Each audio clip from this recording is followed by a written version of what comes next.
Alô, comunidade, muito boa tarde a você. 17 de outubro, sextou, né? A gente vai terminando mais uma semana em que o ICL comemorou 5 anos. 5 anos do ICL cada vez mais forte para você. E o ICL urgente sempre às 5 horas da tarde, ao vivo. E depois eu sei que muita gente nos acompanha e acompanha esse resumo das notícias mais importantes do Brasil e do mundo.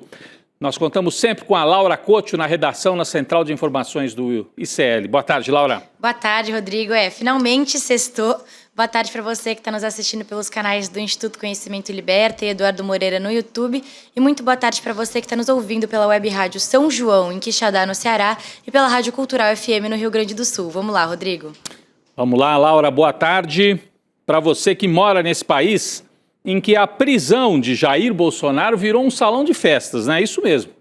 A Laura, né? A charada nossa Laura Couto, mas a Laura, filha do ex-presidente, foi autorizada por Alexandre de Moraes a comemorar os 15 anos, vejam só, lá no condomínio, na casa do condomínio, que serve como prisão de luxo de Jair Bolsonaro. Eu tenho até pena dessa menina, viu?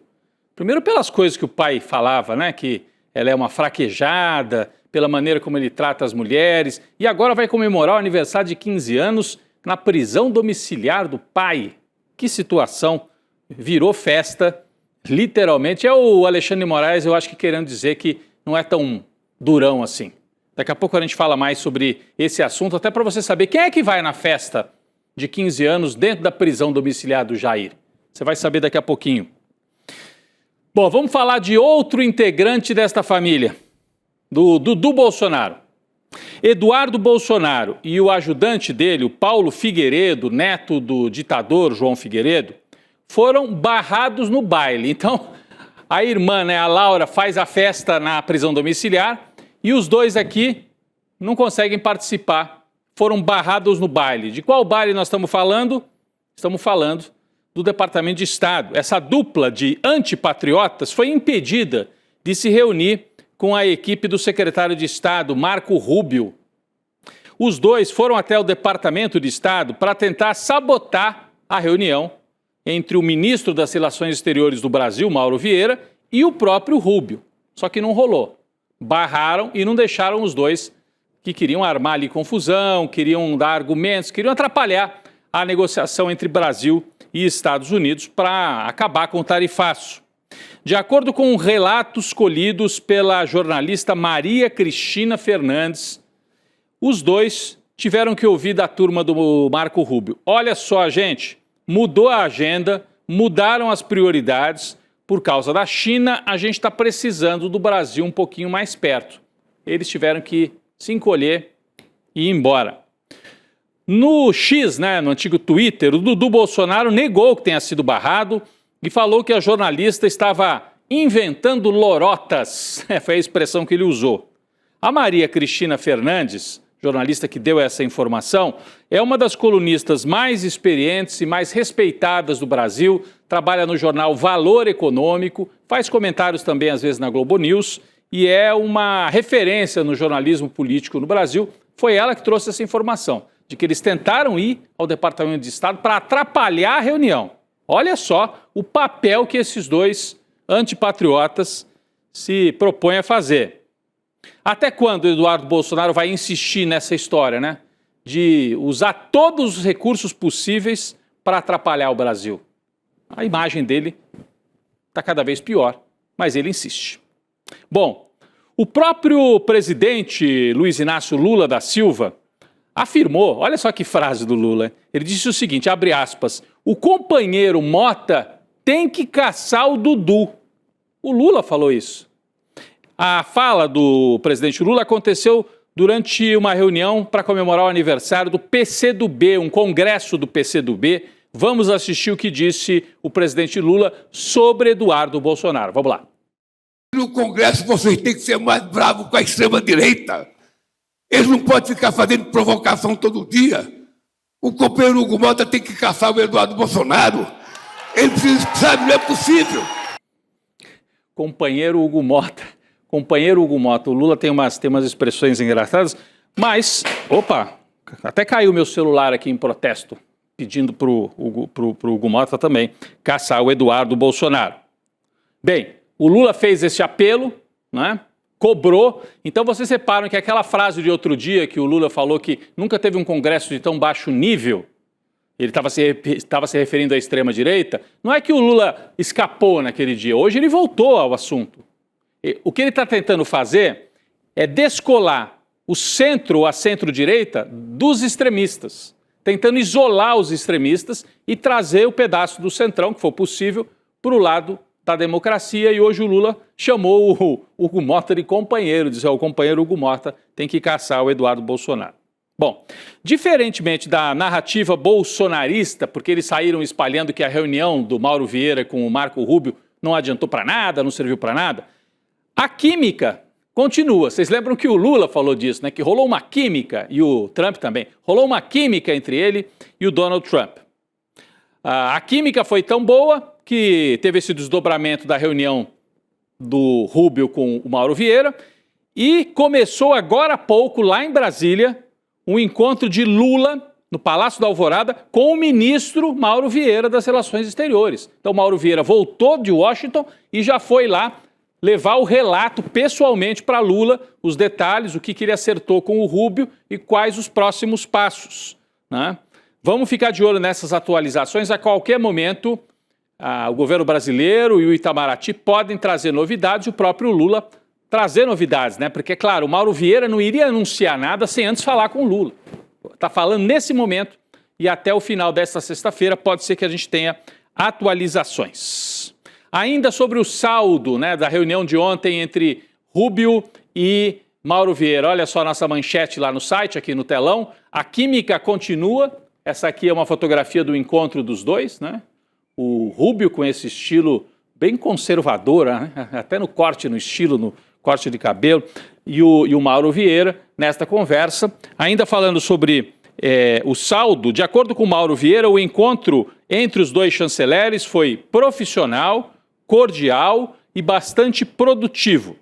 Depois da reunião, o ministro Vieira disse que reforçou o pedido de Lula para Donald Trump, no sentido de rever o tarifaço, e eles também falaram de um cronograma de novos encontros. Além disso, Vieira e Rubio trocaram telefones e definiram que terão um canal direto de contato, ou seja, vai ficar mais difícil para os traidores da pátria, né, colocarem aí obstáculos e impedir as negociações, até porque se interessar para o Trump, conversar e trazer o Brasil para perto, vai ser feito. Goste ou não o Marco Rubio, que realmente é um homem de extrema-direita e tem bastante implicância, vamos dizer assim, com o setor mais à esquerda aqui na América Latina.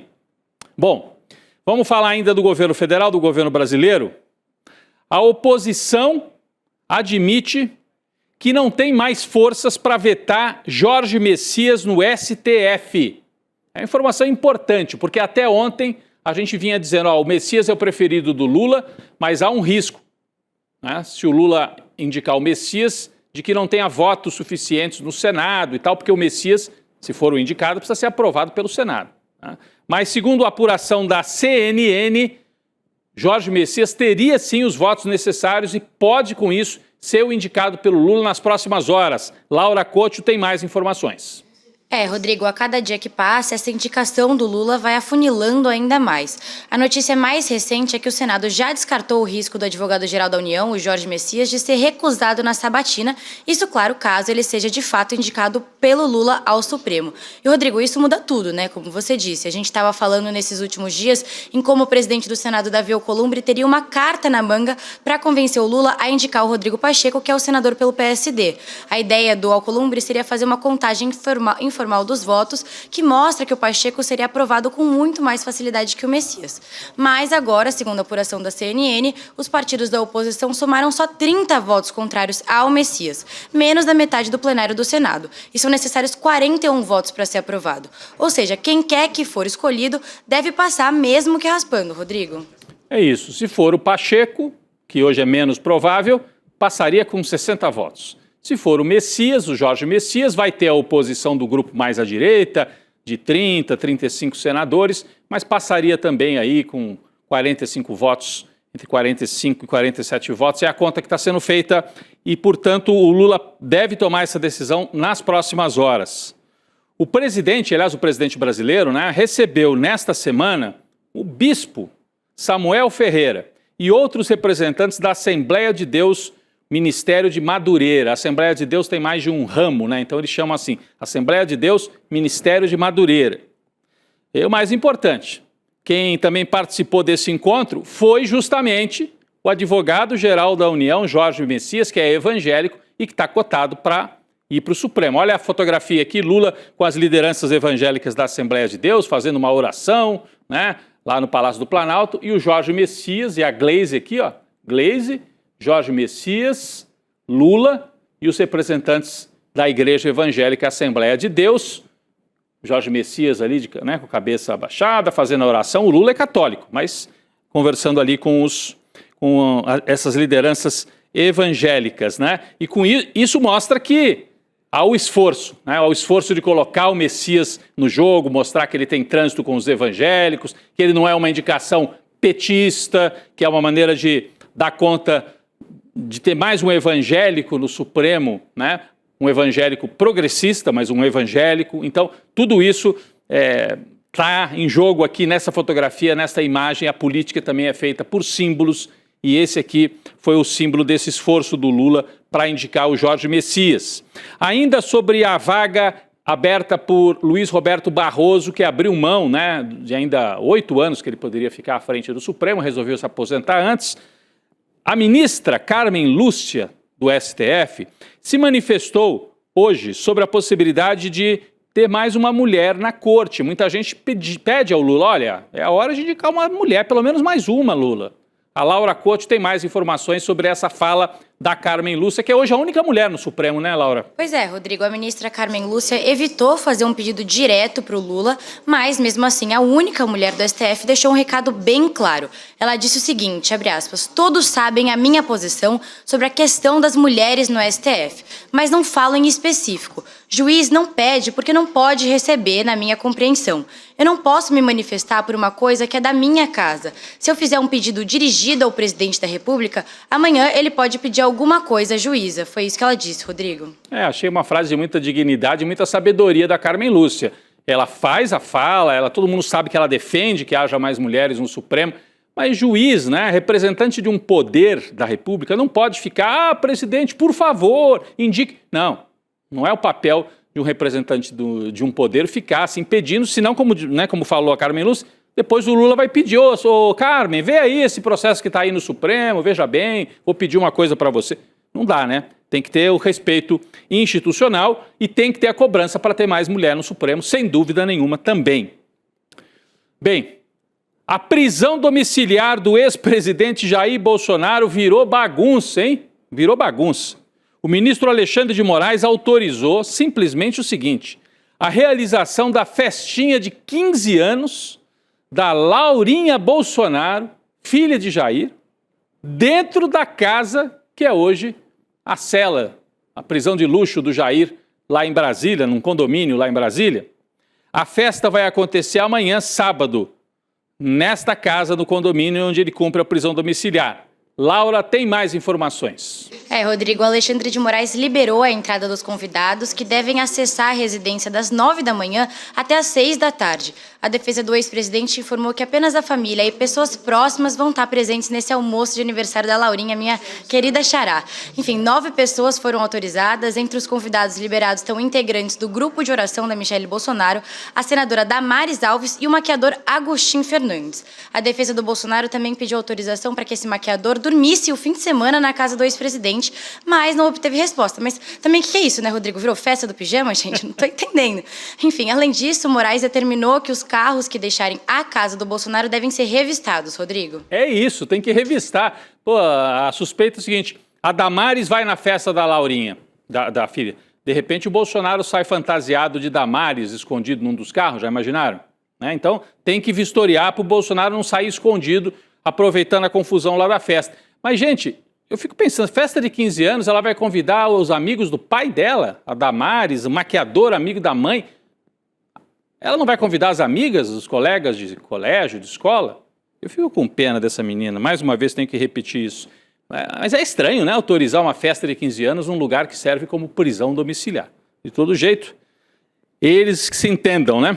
Vamos falar dos bolsonaristas ainda. Carla Zambelli é mais uma presa, né? E quer deixar a prisão a todo custo. E está botando os advogados dela para trabalhar lá na Itália. Olha a manchete aí. A deputada federal Carla Zambelli, que foi eleita pelo PL em São Paulo, apelou para a Corte Interamericana de Direitos Humanos para deixar a prisão feminina de Rebibbia, em Roma. E olha, eles sempre atacaram direitos humanos, debochavam. O Bolsonaro disse que estava nem aí para procurar ossos de quem é desaparecido político da ditadura, que quem procura osso é cachorro, que direitos humanos é direito de bandido. Muito bem que agora eles estejam vendo que direitos humanos são importantes e são direitos universais que até eles e elas, que são contra os direitos humanos, podem recorrer no momento de sufoco, de emergência ou no momento em que achem necessário, né? A Laura Couto explica melhor o que a Carla Zambelli está pedindo. Rodrigo, o pedido da defesa recupera o histórico do processo de condenação da Carla Zambelli e também aponta laudos médicos de que ela sofre grave quadro de saúde. A defesa argumenta que durante o processo criminal houve violações às garantias judiciais e ressalta que a Zambelli sofre de fibromialgia, doença cardiovascular e depressão severa. E além dos advogados, esse documento foi assinado pelos senadores Flávio Bolsonaro, Damares Alves, Magno Malta e Eduardo Girão. Uma turma de galera gente boa, né, Rodrigo? Só gente boa, é o famoso gente estranha numa festa esquisita, ou gente esquisita numa festa estranha. Nesse caso não é festa, é a prisão lá em Roma, né? É curioso mesmo. Vale lembrar que a Zambelli está presa desde 29 de julho. Recorreu a todas as instâncias judiciais lá na Itália para responder ao processo de extradição num apartamento em Roma.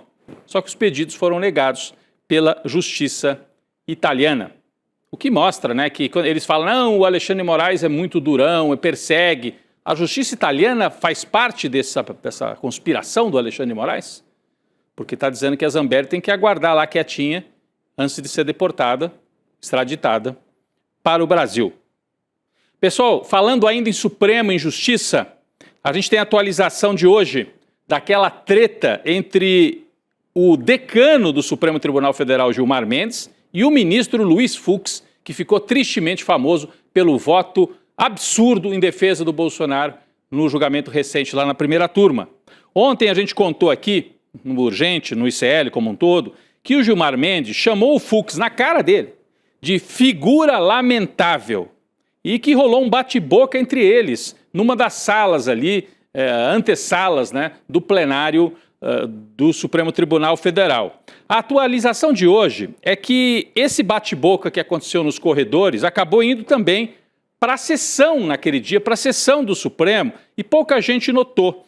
Os ministros acabaram tendo um embate também e o Luiz Fux até se retirou da sessão. A Laura tem mais detalhes sobre isso para mostrar que o clima não está bom mesmo entre eles. Laura. Rodrigo, o Supremo estava julgando um processo sobre os valores que são obtidos através de condenações na Justiça do Trabalho, mas que não são destinados a nenhum fundo específico, como prevê a própria legislação.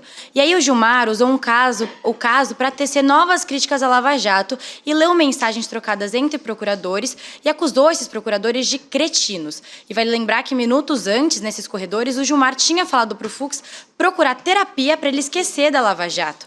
E aí o decano disse que esses procuradores tentaram montar um esquema internacional para compartilhamento ilegal de provas, citou a entrega de saco de provas num saco supermercado, e também chamou a gestão do ex-chefe da PGR, o Rodrigo Janot, de triste memória. O Fux, então, se levantou da cadeira e deixou o plenário e não voltou mais, Rodrigo. Eu confesso que eu queria ter visto um pouco essa briga presencialmente. Eu acho que essa sessão específica não foi transmitida. Era um assunto que nem todo mundo estava prestando tanta atenção, não tinha a ver com o julgamento do Bolsonaro, era um assunto mais lateral, mas, de qualquer maneira, mostra como o clima está pesado e como o Fux se isolou completamente dos outros ministros, criando esse mal-estar.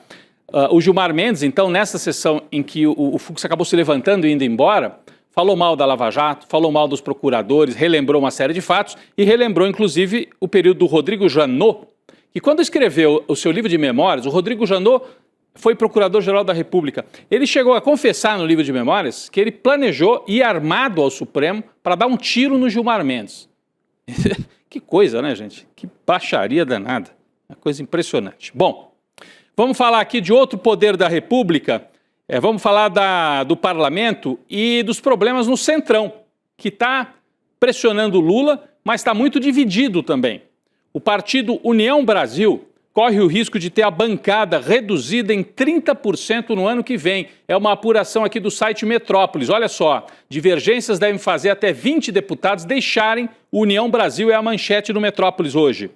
Esses parlamentares estão incomodados com as divergências no partido, justamente essa história. Sai do governo, pressiona ministro a sair e 20 deputados estão se articulando para mudar de legenda. A bancada do União Brasil tem 59, então 20 saindo é um terço, é bastante, né, gente? Vale lembrar que a janela para migrar de partido sem perder o cargo é nos meses de março e abril de 2026, um pouquinho antes da eleição.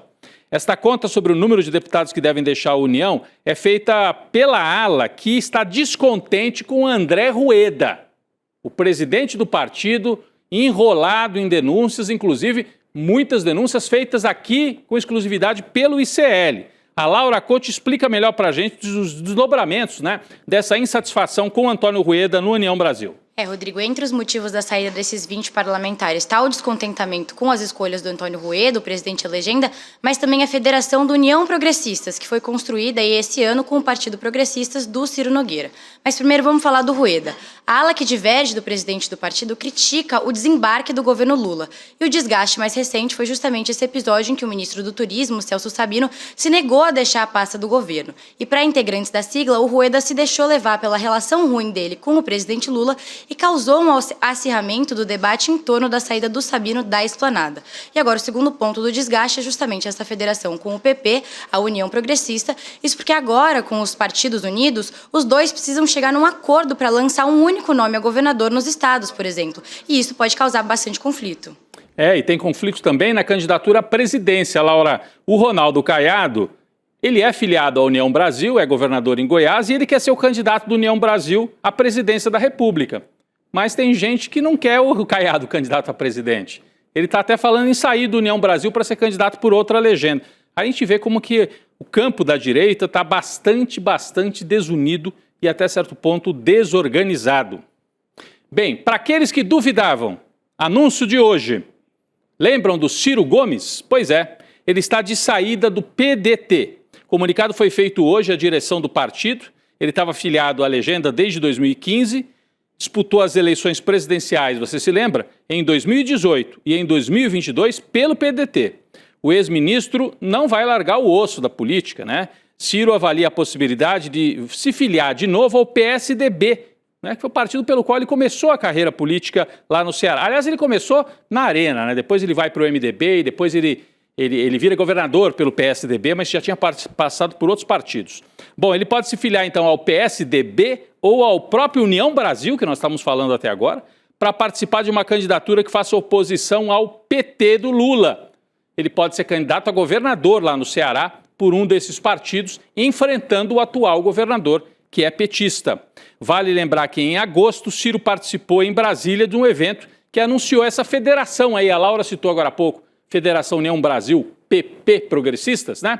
É a federação de direita. Então o Ciro cogita fazer esse giro para a direita. Ele que foi candidato em 2018 com uma plataforma progressista, a verdade seja dita, se queimou muito, porque no segundo turno foi para Paris e nunca mais voltou, não deu o apoio necessário ao Fernando Haddad, e depois foi indo cada vez mais para a direita, fala em bolsopetismo e tal, e foi ficando impossível para ele conviver dentro do PDT, que está no governo Lula e deve manter a aliança com Lula e com o PT na eleição do ano que vem.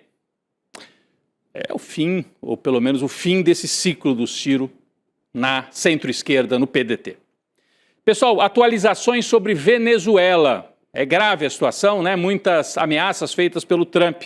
O governo dos Estados Unidos bombardeou hoje mais uma embarcação no Mar do Caribe, mas dessa vez houve algo diferente. Houve sobreviventes, pelo menos é a informação que vem da mídia dos Estados Unidos. A gente não sabe se dá para acreditar completamente ou não, né? Mas essas informações vêm dos canais CNN, CBS e NBC, 3 emissoras lá dos Estados Unidos. Nesse episódio de agora, nem todas as pessoas que estavam na embarcação atacada morreram. mas nem o Pentágono, nem o governo da Venezuela se manifestaram até agora para confirmar que barco era esse, quem são os sobreviventes e como é que eles conseguiram detectar se foi esse o ataque.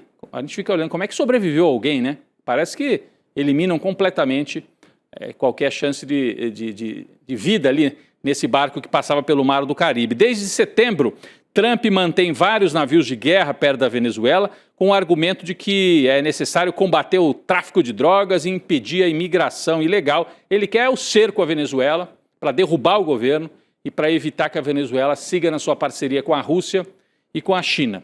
Bom, falando na Venezuela, num evento que a gente já citou no começo do programa, no PCdoB, o presidente Lula entrou nesse debate e comentou a situação fazendo a defesa da soberania da Venezuela. Vamos assistir o Lula comentando esse assunto. Porque todo mundo diz que a gente vai transformar o Brasil na Venezuela. E o Brasil nunca vai ser a Venezuela e a Venezuela nunca vai ser o Brasil. Cada um será ele. O que nós defendemos é que o povo venezuelano é dono do seu destino e não é nenhum presidente de outro país que tem que dar palpite de como vai ser a Venezuela ou vai ser Cuba. O que nós dizemos publicamente é que Cuba não é um país de exportação de terrorista. Cuba é um exemplo de povo de dignidade. Tantas coisas que nós dissemos, mas muitas vezes a gente não é entendido. Falou com todas as letras, fez a defesa da soberania, defendeu Cuba, defendeu a Venezuela. A imprensa fica empolvorosa, a imprensa tradicional, quando o Lula assume essas posições históricas, né, de defesa de soberania e defesa, inclusive, de governos mais à esquerda, como no caso de Cuba. A mídia tradicional aqui no Brasil insiste naquela narrativa trumpista. Olha só a manchete da Folha de São Paulo de hoje, tem a ver com esse assunto da Venezuela. Olha só. Lula precisa dizer a Maduro que é hora de ir embora, diz Nobel da Paz para a Folha. Ela quer pautar o Lula. Está se achando, né?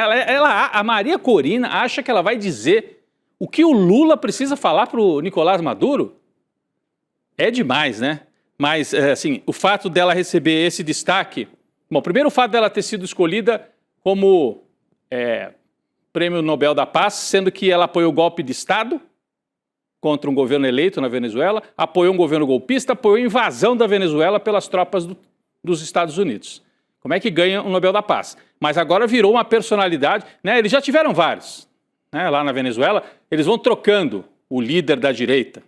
Geralmente tem essa característica empresário, ligado a empresário e tal. Teve aquele Guaidó que se autoproclamou presidente e ficou falando sozinho, agora a Maria Corina, né, foi transformada na grande liderança e está dizendo para o Lula o que o Lula deve falar para o Maduro. Dá um tempo, né? Não vai acontecer isso, mas é importante a gente acompanhar a maneira como a imprensa cobra esta crise lá na Venezuela.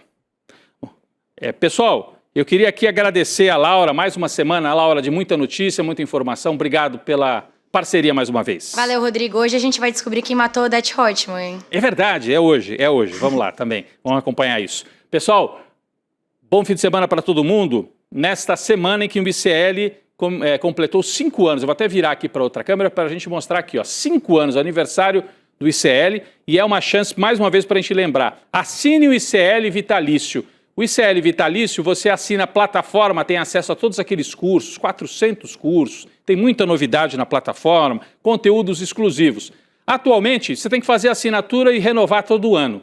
O ICL Vitalício permite que você faça e, para sempre, você se torna sócio, membro, com acesso a cursos, a documentários, né? Tem o ICL+, com muito documentário, documentários sobre temas políticos, sobre todo o assunto. E você também, fazendo essa assinatura, ajuda a manter o jornalismo, o ICL Notícias. E toda essa equipe de jornalismo que está fazendo a diferença este ano e o ano que vem ainda mais, né? Com a eleição presidencial no Brasil. Então assine o ICL Vitalício. Acesse iclurgente.com.br, iclurgente.com.br, faça a sua assinatura, tenha acesso a todo esse conteúdo e ajude também a manter essa equipe de jornalismo aqui cada vez mais forte. Obrigado, ótimo fim de semana. O ICL Urgente volta na segunda-feira, mas agora vem aí Gabi Varela, Chico Sá, o ICL Notícias, segunda edição. Daqui a pouco eu estou por lá também. Valeu! Já pensou ter acesso vitalício ao conhecimento? O Instituto Conhecimento Liberta te oferece mais de 400 cursos, documentários e 7 línguas estrangeiras. Tudo num só lugar. E tem mais. Clube exclusivo com descontos em mais de 350 estabelecimentos. E benefícios incríveis para membros. Garanta também o mega pacote de presentes exclusivos com livros, certificado e muito mais. Tudo isso por apenas 12 vezes de R$ 127. Pagou uma vez, é para sempre. Assine o plano vitalício e garanta mais ICL para toda a sua família. Acesse icl.com.br. Cine Liberta, um programa de cinema do ICL que abre as portas para um acervo com mais de 200 documentários nacionais e internacionais reconhecidos mundialmente. Toda sexta-feira, às 19h, selecionamos um documentário especial para você. Histórias que emocionam, revelam e transformam a forma de como vemos o mundo. Depois da sessão, nós vamos receber convidados especiais para comentar o filme e discutir os pontos de cada obra. Cine Liberta, toda sexta às 19h, em nossos canais do YouTube. E para mergulhar no catálogo completo, acesse o ICL+.